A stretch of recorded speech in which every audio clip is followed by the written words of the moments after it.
C'était il y a tout juste 25 ans. Un putsch manqué allait sceller définitivement le sort de l'URSS. L'Union soviétique est déjà à l'agonie. Le mur de Berlin est tombé, l'économie est exsangue, un vent d'indépendance souffle dans les républiques. Mikhaïl Gorbatchev veut réformer le régime mais sans renoncer au communisme et à l'Union.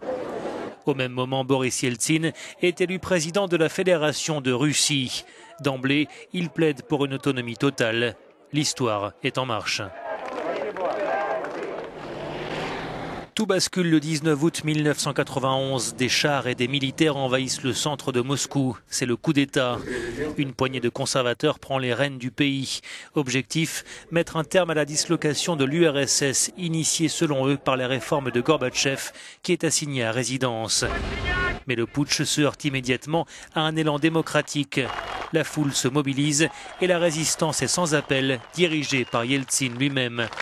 L'image du président russe, juché sur un char, fera le tour du monde et lui permettra d'asseoir son pouvoir.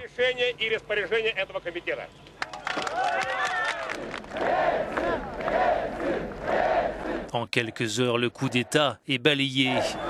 Après des heurts durant la nuit, la plupart des troupes envoyées sur Moscou se rangent du côté des manifestants.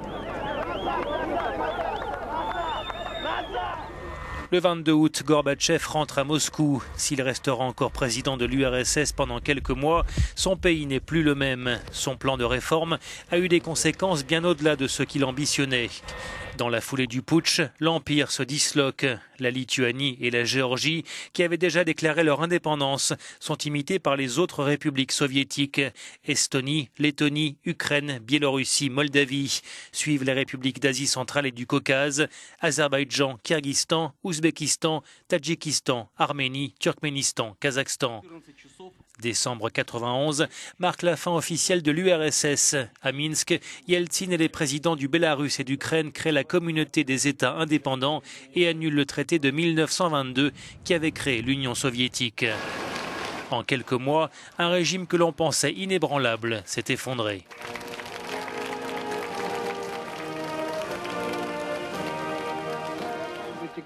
Le 26 décembre 1991, le Parlement soviétique, déjà déserté, se réunit pour la toute dernière fois et déclare morte l'Union soviétique.